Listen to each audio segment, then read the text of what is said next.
मुख्यमंत्री माझी लाडकी बहीण योजनेचे लाभार्थी कसे ठरणार? जाणून घ्या संपूर्ण माहिती. मुख्यमंत्री माझी लाडकी बहीण योजनेत किती निधी मिळणार? योजनेत 21 ते 60 वयोगटातील पात्र महिलांना दरमहा 1500 रुपये मिळणार आहेत. या योजनेसाठी दरवर्षी 46,000 कोटी रुपयांचा निधी उपलब्ध होणार आहे. जुलै 2024 पासून ही योजना लागू होणार आहे. योजनेच्या लाभासाठी कोण कोण पात्र आहे? लाभार्थी महिला महाराष्ट्र राज्याची रहिवासी असणे आवश्यक आहे. राज्यातील विवाहित, घटस्फोटित, परित्यक्त्या आणि निराधार महिला या योजनेसाठी पात्र राहणार. किमान वयाची 21 वर्षे पूर्ण आणि कमाल वयाची 65 वर्ष पूर्ण होईपर्यंत या योजनेचा लाभ लाभार्थ्याला होणार आहे. लाभार्थी कुटुंबाचे वार्षिक उत्पन्न 2.5 लाखापेक्षा जास्त नसावे. अर्ज करणाऱ्या लाभार्थ्यांचे बँक खाते असणे आवश्यक आहे आणि बँक खात्याशी KYC करणे गरजेचे आहे, अन्यथा तुमच्या खात्यात पैसे येणार नाही.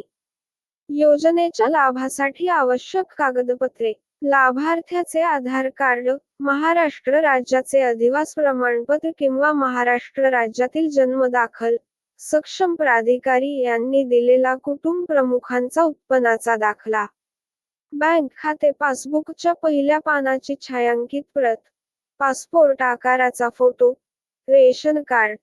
सदर योजनेच्या अटी, शर्तीचे पालन करण्याबाबतचे हमीपत्र. अर्ज करण्याची प्रक्रिया कशी आहे? योजनेचे अर्ज पोर्टल मोबाईल ॲपद्वारे, सेतू सुविधा केंद्राद्वारे ऑनलाईन भरले जाणार. पात्र महिलेस या योजनेसाठी ऑनलाईन अर्ज करता येईल.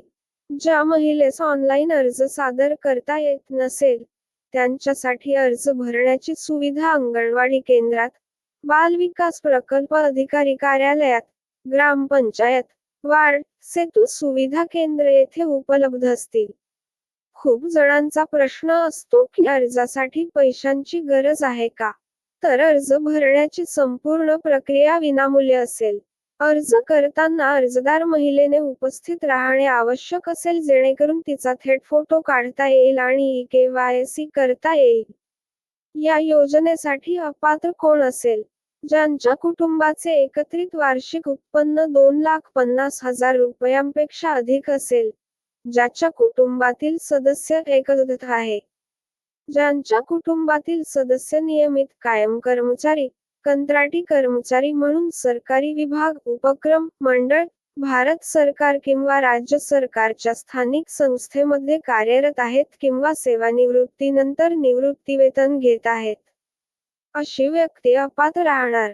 लाभार्थी महिलेने सरकारच्या इतर विभागामार्फत राबविण्यात येणाऱ्या आर्थिक योजनेद्वारे 1500 रुपयांपेक्षा जास्त लाभ घेतला असेल किंवा ज्या कुटुंबाकडे चारचाकी, ट्रॅक्टर वगळून वाहन आहे असेही व्यक्ती अपात्र राहणार. मित्रांनो, तुम्हाला ही माहिती कशी वाटली ते कमेंटमध्ये नक्की कळवा आणि तुम्हाला या योजनेबद्दल काही प्रश्न असतील तर ते तुम्ही कमेंट बॉक्समध्ये सांगा. मी तुमच्या प्रश्नाचे उत्तर द्यायचा प्रयत्न करीन. धन्यवाद.